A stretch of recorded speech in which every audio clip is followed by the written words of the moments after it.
Bem, meus queridos, se você está com a sua Bíblia aí, por gentileza, abra na carta do apóstolo João, primeira carta do apóstolo João, que é a carta que nós temos estudado. Nós iniciamos já há um mês, né? O estudo da Epístola de São João. O nosso propósito é sempre uma carta por semestre, né? Assim como nós já fazemos há muito tempo. Entretanto, para mim já é visível que nós não conseguiremos fechar a carta de João ao final desse ano. Não por incompetência nossa, mas talvez por competência do Senhor e plenitude, né? Que tem nos dado graça de aprofundarmos no estudo expositivo, né? Que é a forma a qual nós temos tentado aprender um pouco mais do Senhor. E a exposição ela tem esse princípio, né? A exposição ela tem esse sentido, né? Que é você investigar texto por texto, versículo por versículo, termo por termo, palavra por palavra, se assim nós podemos dizer.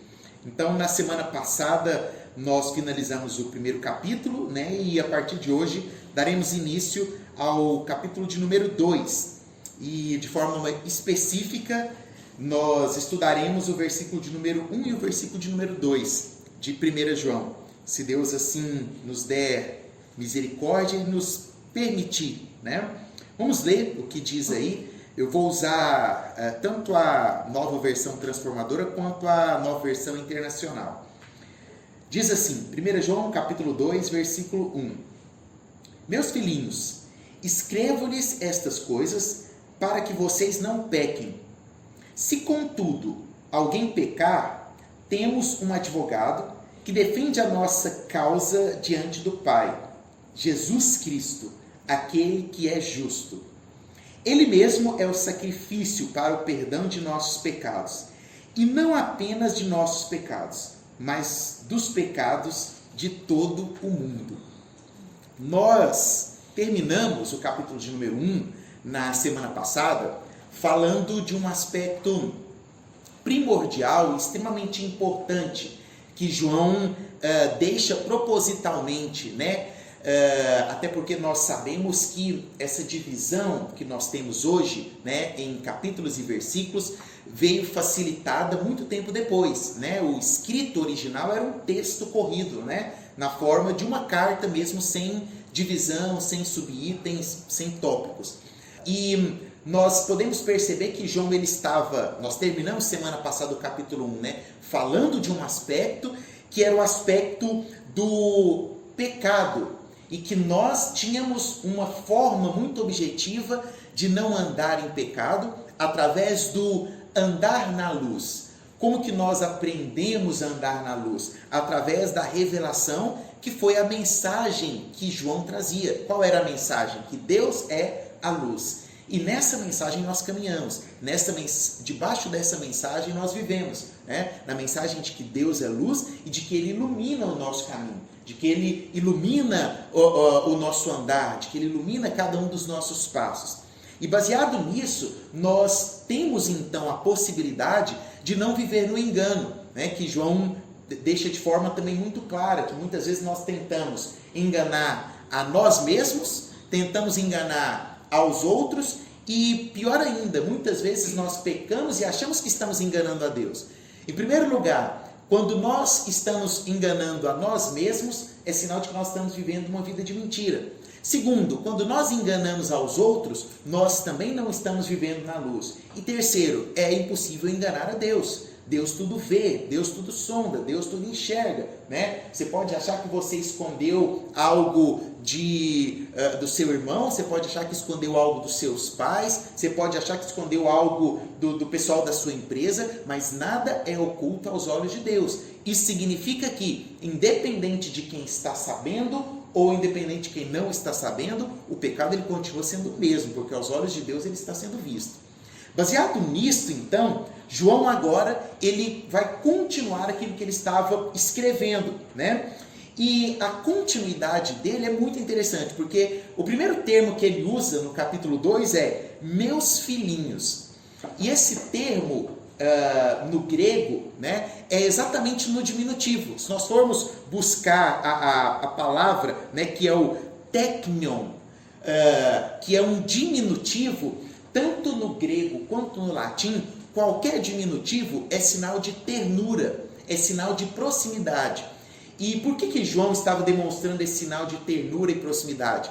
Porque aqui João já era alguém experiente, né? João já tinha passado muita coisa na vida, né? João já tinha possivelmente brigado com muito discípulo, já tinha puxado a orelha de muito discípulo, né? Já tinha batido em muito discípulo. E agora, talvez, né, já no avançar da idade, ele não precisava mais exercer ali o apelido que Jesus tinha dado para ele, né? Filho do trovão, né? João e Tiago foram apelidados por Jesus de filhos do trovão, porque eles eram de estupim curto, né? Queriam orar a Deus para o fogo cair do céu e consumir as pessoas, né? Mas com o passar dos anos, nós podemos observar aqui que o mesmo João que escreve o Evangelho de João é o João que, em sua idade avançada, ele olha para aquelas pessoas ali que iriam receber a carta, os jovens, né, que faltavam um pouco de amadurecimento, e os chama de meus filhinhos, mostrando uma ternura, mostrando um carinho para com aqueles que iriam receber essa carta. E aí ele continua: meus filhinhos, eu escrevo-lhes estas coisas para que vocês não pequem. Quais são estas coisas que João estava escrevendo? A respeito do pecado, a respeito da fidelidade de Deus, a respeito de andarmos na luz. E quando João coloca isso, olha, escrevo estas coisas para que vocês não pequem, João está dando uma ordenança. De forma muito clara aqui, o verbo usado no grego é transitivo direto. João está dizendo: olha, eu escrevo estas coisas para que vocês não pequem. Eu estou dando esta ordenança. O pesquisador das escrituras, chamado Westcott, ele diz que o cristão é alguém que conhece a Deus. Então, necessariamente, ele precisa obedecê-lo e imitá-lo. O ato de conhecermos a Deus nos torna cristãos. E, consequentemente, se eu me considero cristão, eu preciso, em primeiro lugar, obedecer a Deus e imitá-lo. Você lembra quando que os cristãos foram chamados de cristãos pela primeira vez? Isso aconteceu lá em Antioquia. Eles eram chamados de cristãos porque a palavra cristão, ela é o diminutivo de pequeno Cristo, né? Então, o termo cristão começou a ser usado de forma a menosprezar aqueles que andavam igual aos apóstolos, aqueles que seguiam a doutrina dos apóstolos. Então, eles olhavam e falavam: lá vai um cristão. Era no sentido pejorativo mesmo. Olha lá o imitador, né, de Cristo. Com o passar do tempo, esse termo se tornou popular e os próprios cristãos se denominavam cristãos, porque eles entendiam: olha, se eu conheço a Deus, consequentemente, se eu sou um cristão, eu preciso necessariamente imitar esse Deus. E ao imitar esse Deus, eu preciso também obedecer a esse Deus. E aí vem a primeira pergunta para nós nessa noite. Primeira reflexão que nós contextualizamos no nosso dia a dia. Você é digno de ser chamado cristão? Será que se nós pegarmos o seu celular e olharmos as suas conversas no celular e olharmos aquilo que você faz na internet, você seria digno de ser chamado de cristão? Será que se nós pegarmos o seu relacionamento na faculdade ou na escola com as pessoas que estão próximas a você, você seria digno de ser chamado cristão?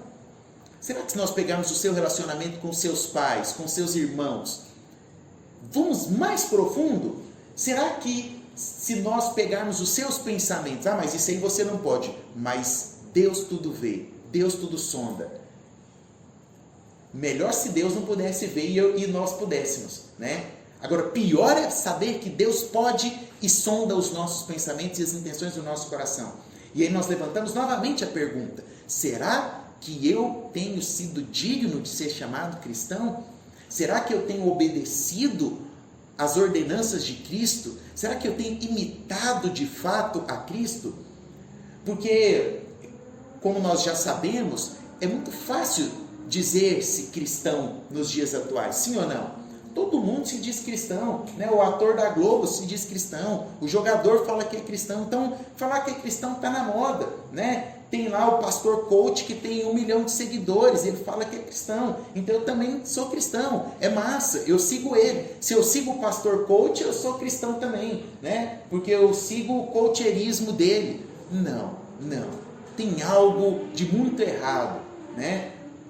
E não é o Rodrigo que está aqui falando, né? Não é o Neto que está aqui falando, é a Bíblia que está nos ensinando. E aí João está dizendo, olha, eu estou escrevendo essas coisas para que vocês não pequem. Então, se você não quer pecar, seja cristão de forma genuína. Obedeça. Seja cristão de forma genuína.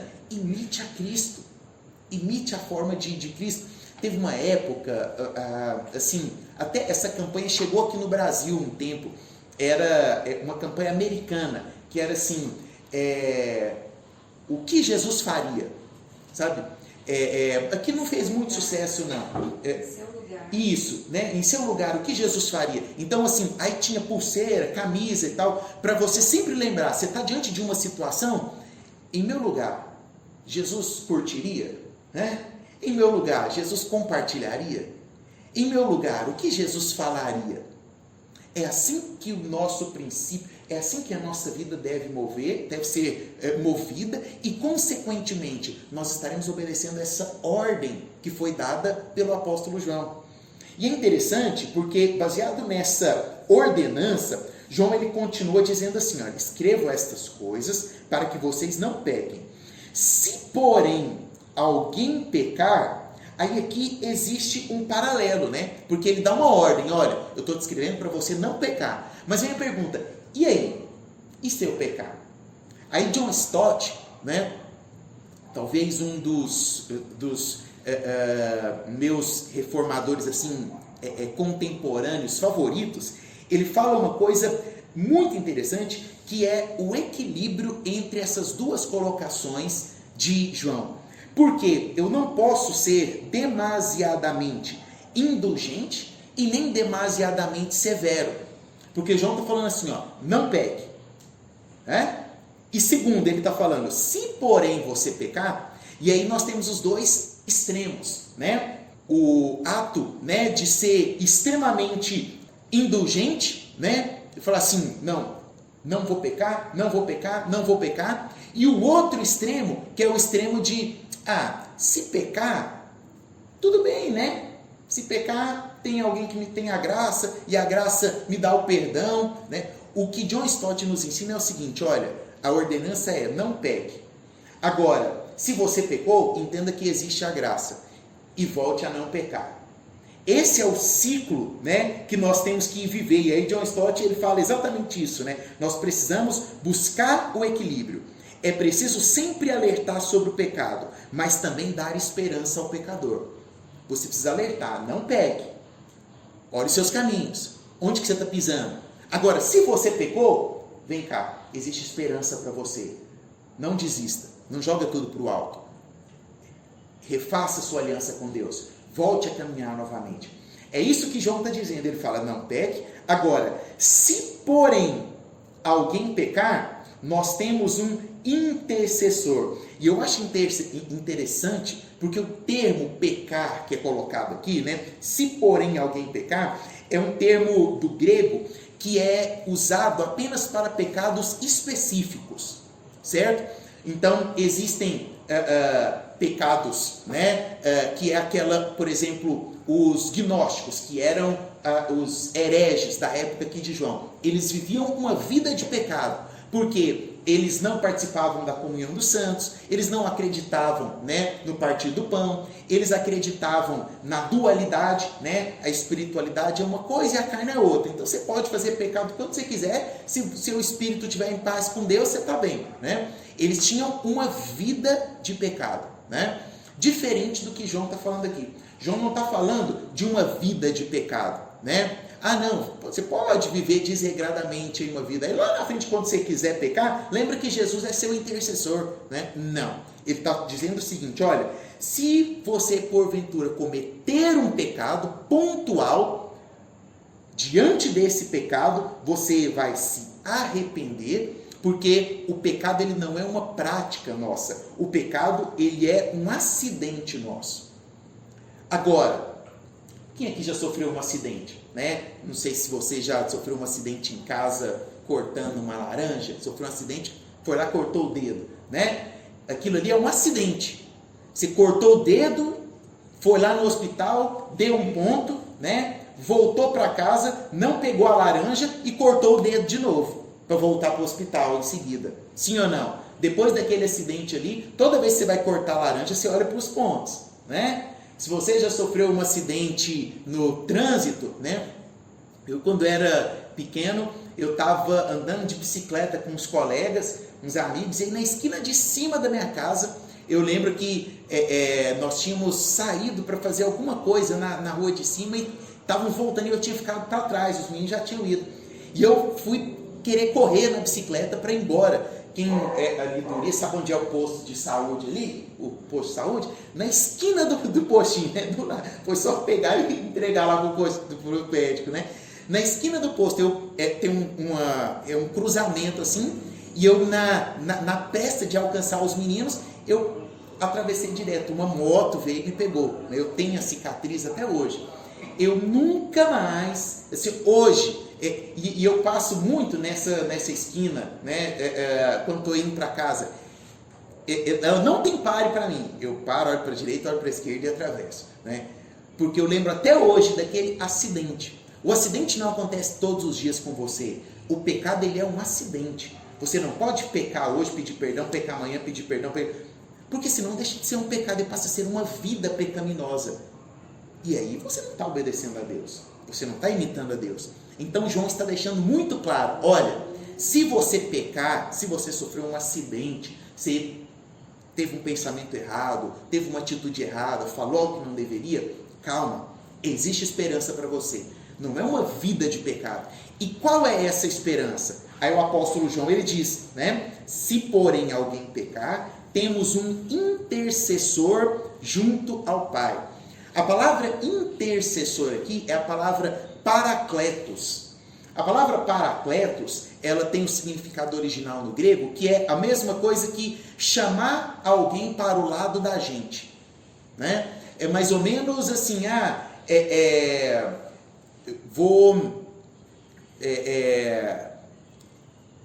Felipe Tebas, né? Vem paracletos comigo, né? Vem andar do meu lado, vem ficar desse lado de cá, porque daqui você consegue me ajudar a ver todo mundo, porque daqui você consegue caminhar do meu lado, porque daqui fica mais fácil de você me ajudar. É mais ou menos esse sentido, né? João está falando, olha, se porém você pecar, existe alguém que você pode chamar para andar do seu lado. É aí que está a preciosidade do que João está querendo dizer aqui. O pecado, ele nos distancia de Deus, porque Deus é luz, como João já nos ensinou. Em Deus não há impureza, em Deus não há sujeira, em Deus não há pecado. E quando nós pecamos, o que acontece? Nós nos afastamos. Mas, se nós somos filhos, nós temos esse entendimento de que eu posso olhar para Jesus e falar, Jesus, vem para o lado de cá, vem andar junto comigo, vem me defender. É exatamente isso que João está dizendo para você, que porventura cometeu um deslize, para você que porventura fez algo errado, para você que pisou na bola, e já tem uma semana que você está com a consciência pesada, né? Já tem um mês que você está com esse negócio no seu coração, parece que você está distante, sua vida esfriou, você já não ora mais do jeito que você orava, já tem uns dias que você deixou de ler a Bíblia, né? Parece que quando canta, você não entra, sabe? Parece que você está distante. João está falando assim, olha, se você cometeu um deslize, tem esperança para você. Existe um paracletos, que é um intercessor, que você pode chamar para o seu lado. E a coisa que ele mais quer é ser o seu intercessor. Essa mesma palavra, de acordo com Fritz Reinier, ela, de acordo com a literatura judaica, ela era utilizada também para quando você chamava alguém para te ajudar na legalidade. ou seja, você chamava alguém que conhecia das leis para te ajudar e defender a sua causa. Então é por isso que na NVT já está traduzida como, versículo de número 2, né? Se contudo alguém pecar, temos um advogado. Na NVT já coloca aqui, ao invés de intercessor, advogado, ou seja, aquele que está pronto para defender a sua causa, aquele que está pronto para estar do seu lado, não apenas por um propósito qualquer, ele vai estar do seu lado para te defender. E é essa a função de Jesus ao se tornar o nosso advogado, né? Como advogado, Jesus, ele não apenas defende a nossa inocência. Jesus, ele não vai ficar do seu lado para passar a mão na sua cabeça e falar assim, não, meu filho é inocente. Não, ele vai detectar onde está o seu pecado. Ele é o seu advogado porque ele é um advogado justo. Ele não é aquele advogado mentiroso, né, que a pessoa sabe que errou, sabe que não tem chance, né? Por isso que instituir a lei no ano passado, e agora o STF já deu precedente para ela ser quebrada, né? A lei que foi instituída no ano passado era que se você perdesse a causa, né, a causa da justiça trabalhista, os honorários todos teriam que ser pagos. E aí agora, ontem, né, o STF derrubou, né, vai voltar o precedente de novo agora, né, para a pessoa que está errado contratar um advogado para mentir para ela, né? O nosso advogado não é assim não. Não adianta não. Se você está em pecado, você vai chamar ele para o seu lado, mas ele vai vir para te não mostrar a sua inocência, ele vai vir para te falar assim, ó, você pecou aqui, e eu vou te defender, porque eu estou aqui para me colocar no seu lugar. Eu estou aqui para me colocar no lugar do seu pecado. Não para dizer que você é inocente. Eu estou aqui para dizer, você tem pecado, mas eu tomo o seu pecado para mim. Essa é a função de Jesus. Como advogado, Jesus, ele não veio dizer que o homem é bom. Porque nós não somos bons. Se você acha que você é bom, você está muito errado, né? Nós somos os mais indignos de todos. Nós somos os mais pecadores de todos. E é por isso que nós temos um bom advogado.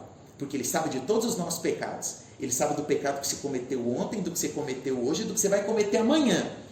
E mesmo assim ele topa estar do seu lado. Não é para mentir que você não é pecador, mas é para assumir a sua culpa. Seria mais ou menos como se você contratasse um advogado, né? Aí o advogado chegasse lá diante do juiz, ele iria virar e falar assim, olha, eu estou aqui para defender a Júlia, né? Mas, juiz, posso te falar uma coisa? A Júlia errou mesmo, né? Ela fez tudo isso aqui de errado. Mas ao invés de você prender ela, você vai me prender. Eu estou aqui para ficar preso no lugar da Júlia, o tempo que for necessário. Foi exatamente isso que Jesus fez. É por isso que ele é o nosso verdadeiro advogado. Porque ele sabe que nós não somos bons. Por natureza, a nossa natureza é pecadora. Ele não veio dizer que nós temos méritos, que nós somos livres, e ele também não cobra honorário. Ele faz isso de graça. É o amor dele por nós. É o amor deliberado dele por você. Que não veio cobrar nada em troca, né? Eu vou te defender aqui nessa causa e preciso que você... Não, ele não quer nada em troca. E por último, né, ele não veio apenas estar do nosso lado, ele veio estar em nosso lugar. E ele já fez isso na cruz do Calvário. É por isso que a cruz do Calvário é algo extremamente importante. Essa palavra, né, usada por João aqui, e é também mais uma significância de que o autor de 1 João é o mesmo autor lá do Evangelho de João. Essa palavra aqui, né, Paracletos, ela é usada no Novo Testamento somente em mais um outro lugar. Só lá no Evangelho de João, 4 vezes. Então, o mesmo autor que usou lá no Evangelho de João, novamente usa aqui, na sua própria carta, né? Deixando muito claro, olha, eu sei daquilo que eu estou falando, né? E ele, de forma muito interessante, ele diz assim, ó, se porém alguém pecar, temos um intercessor junto ao Pai, Jesus Cristo o justo. Ele dá 3 características aqui de Jesus para terminar o versículo 1. Ele dá a característica humana. Quem é? É Jesus. Jesus, o homem. Ele dá a característica divina. Esse mesmo Jesus, homem, era Cristo, ou seja, Deus. E ele dá a característica que era o caráter. Ele é justo. Homem, Deus e justo. 100% homem, 100% Deus. Ele não tinha 50% de homem e 50%. Não. Ele era 100% Jesus homem, nascido da Virgem Maria. Mas ele era 100% Cristo, Filho do Deus vivo. E ao mesmo tempo justo. Porque ele sabe de todos os nossos erros. E a justiça dele, debaixo daquilo que o Pai mandou, não permite que ele deixe os escolhidos se perderem. A justiça dele nos resgata. E aí no versículo 2, nós partimos para a guisa de conclusão, né? O apóstolo João diz assim: ele é a propiciação. A palavra propiciação vem lá do Antigo Testamento, né? Havia a propiciação e o propiciador. A propiciação era o sacrifício que se fazia com os animais, né? Para pagar pelos pecados, né? Então se sacrificavam ali, né? De acordo com o tipo de pecado, um tipo de animal. Então tinha o propiciador, era mais ou menos, lembra lá de Abraão, quando vai oferecer Isaac, né? Ele vai oferecer Isaac como propiciação, e Abraão era o propiciador, né? Só que João não está falando aqui que Jesus era o propiciador. Ele diz o seguinte: ele é a propiciação, ou seja, ele é o próprio sacrifício.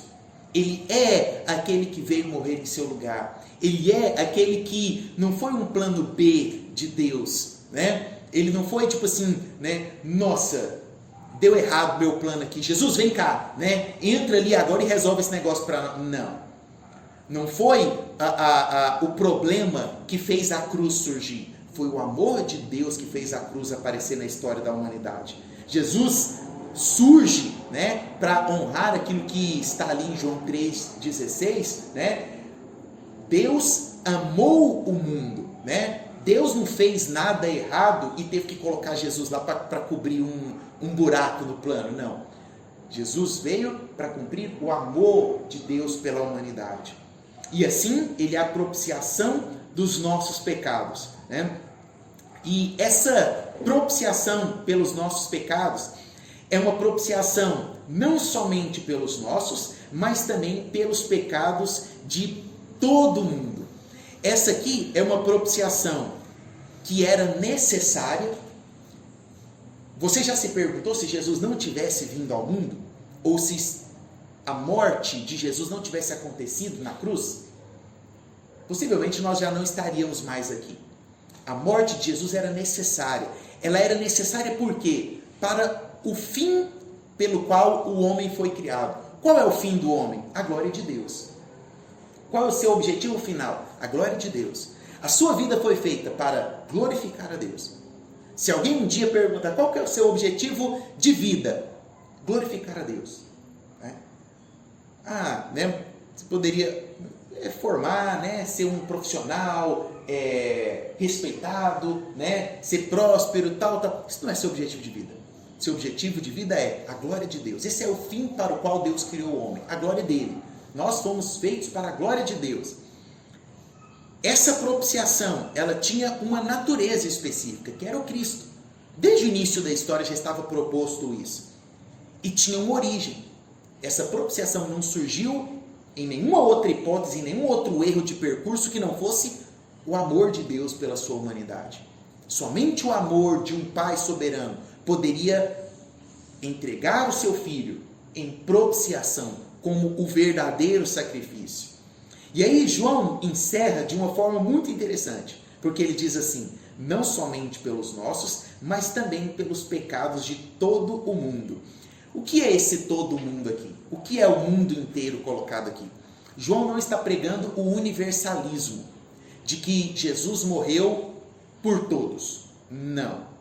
O que João está dizendo aqui é muito importante que nós venhamos entender.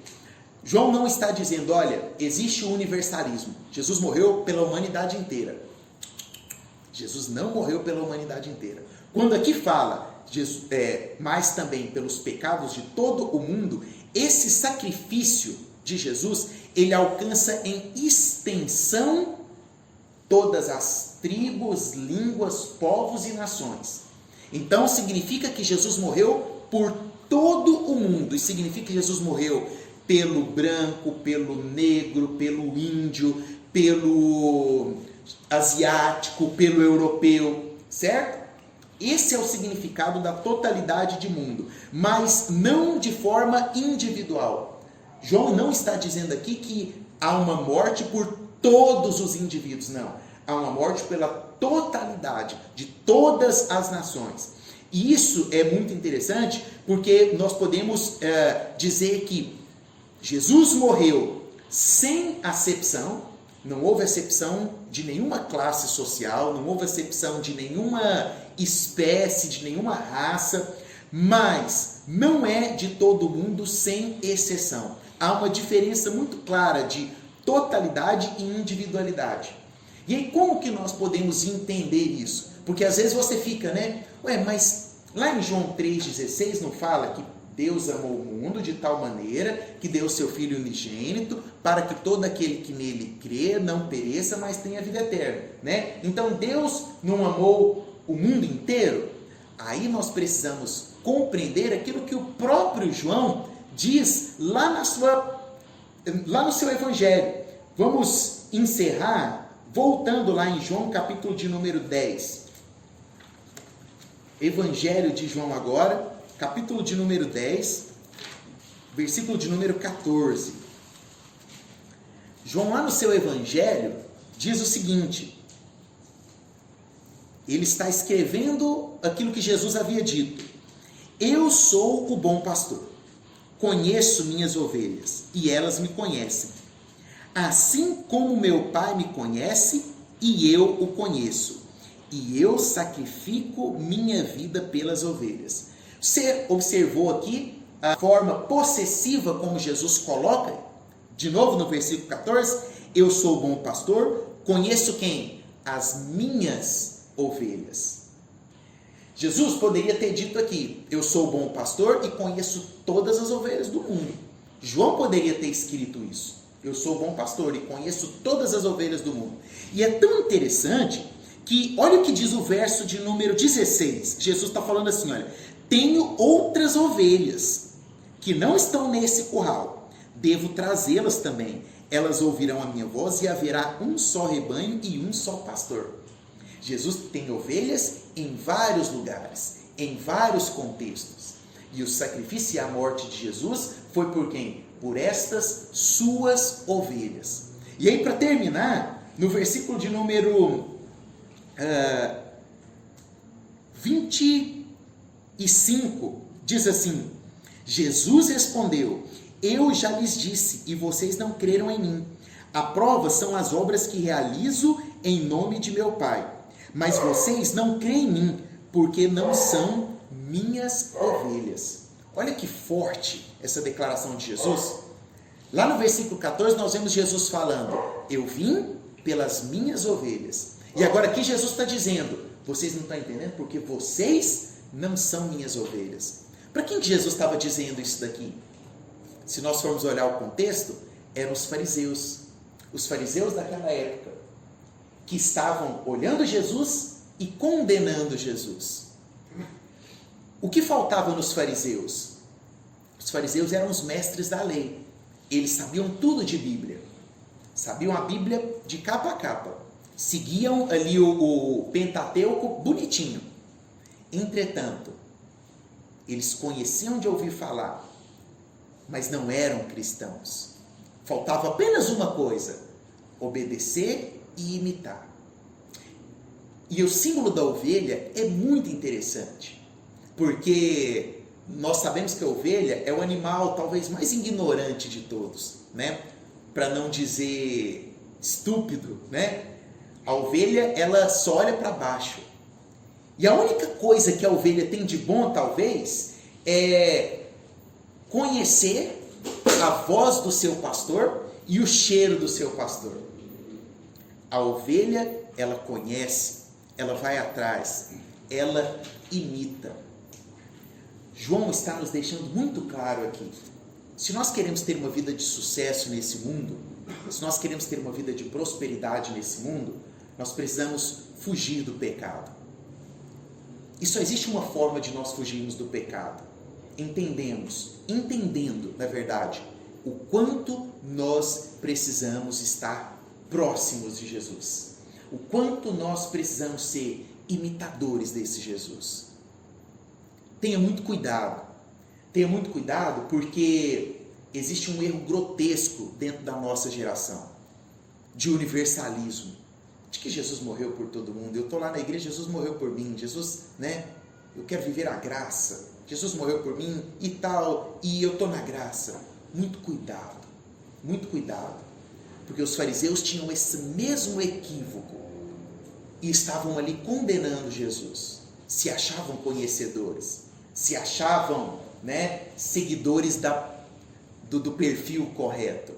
No entanto, Jesus vira para eles e aponta: vocês não são minhas ovelhas. Se Jesus aponta e os diz que eles não são ovelhas dele, significa que Jesus não morreu e não sacrificou por eles. A expiação de Jesus, a propiciação de Jesus foi limitada, ela não é ilimitada. Então tenha muito cuidado, porque às vezes nós estamos estudando e entendendo um contexto, estamos dando pretexto para um contexto, e pretexto em contexto, texto sem contexto é pretexto, para heresia. Nós temos que contextualizar aquilo que nós estamos vivendo e tomar muito cuidado com a forma o qual nós estamos seguindo. Será que eu estou sendo, de fato, um pequeno Cristo? O que eu preciso, então, para dizer para Jesus: Jesus, vem para o lado de cá, porque eu reconheço que eu estou andando muito errado e eu preciso mudar. Eu preciso entender que para ser sua ovelha, eu preciso te obedecer. E essa obediência, ela passa por princípios básicos que estão instituídos na Bíblia e no nosso dia a dia. Coisas às vezes muito simples, que vão do nosso falar, do nosso agir, do nosso posicionar. O cristianismo exige posicionamento. Não adianta, mas não adianta mesmo viver um cristianismo sábado e domingo dentro da igreja e outro cristianismo de segunda a sexta dentro de casa e dentro dos seus ambientes e dentro das redes sociais. O Senhor te chamou, o Senhor te deu capacidade e Ele te deu intelecto. Crer também é pensar, já dizia John Stott. Reflita nisso. É muito sério o que João está dizendo aqui. E é muito contextual aos nossos dias. Eu tenho tentado, porque os dias vão passando e a gente começa a se tornar um pouco, não é no sentido de incredulidade, mas no botão automático, Você tem aquela vida ali, você está vivendo, você, entre aspas, está fazendo aquilo que precisa ser feito, Você está indo na igreja, você está lendo a Bíblia, você está ofertando, dizimando, Mas não é só isso. Pelo contrário, tem muito mais do que isso. E eu acho que o fundamento de tudo, é acordar todas as manhãs e não ter nenhuma outra palavra na sua boca que não seja: Senhor, me perdoa porque eu sou pecador. Não existe outra saída para mim. Não existe outra forma que eu possa viver que não seja clamando pelo perdão do Senhor. Em tudo nós somos pecadores. Em tudo nós somos falhos. Qual é o direito que eu tenho de exigir alguma coisa? Qual é o direito que eu tenho de presunçosamente falar: vou para o céu, sou salvo, se eu não estou sendo um imitador de Cristo? Hereditariedade, não salva. Eu posso provar para você, porque é minha área, Eu já vi todos os Azão e Azinho, genética espiritual não é transmitida. A Bíblia já diz isso.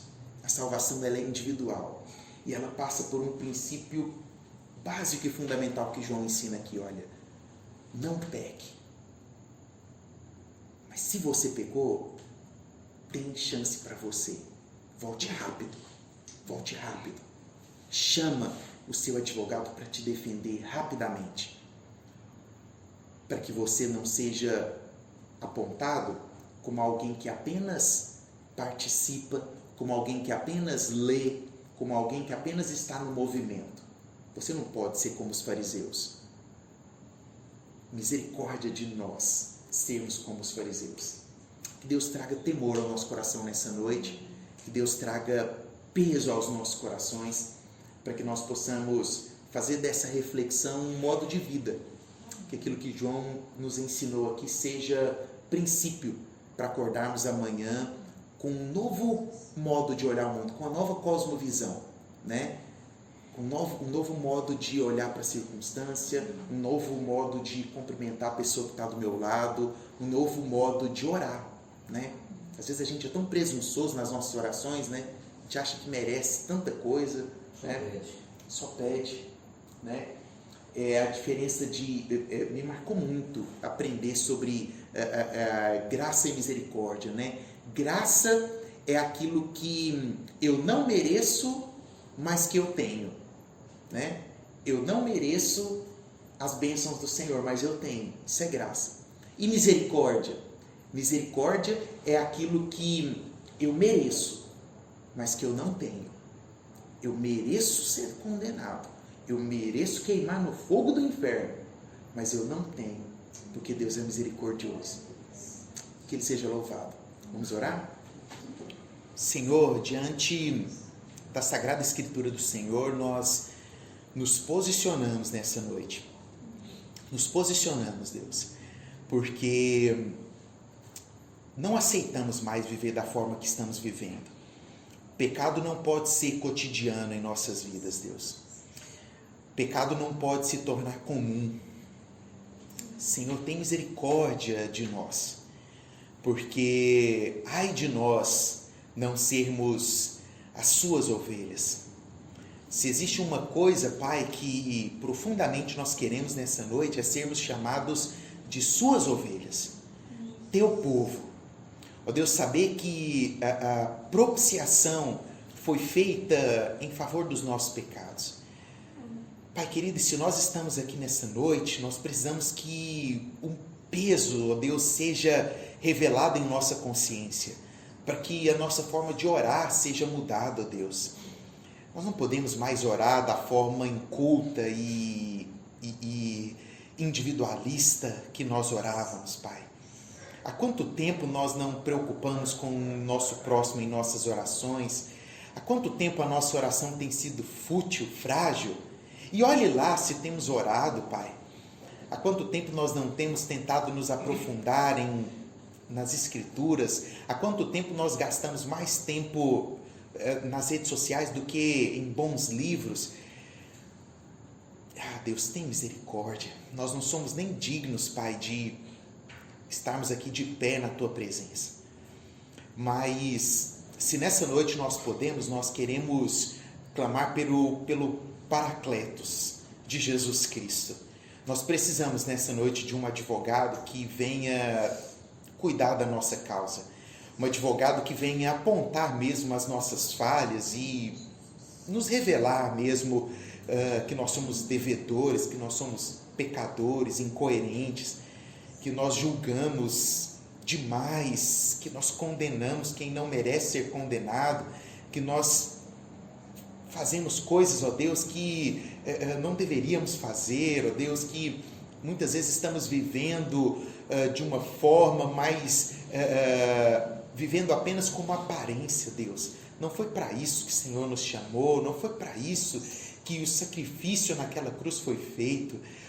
Ó Senhor, nós precisamos viver de forma digna do sacrifício na cruz.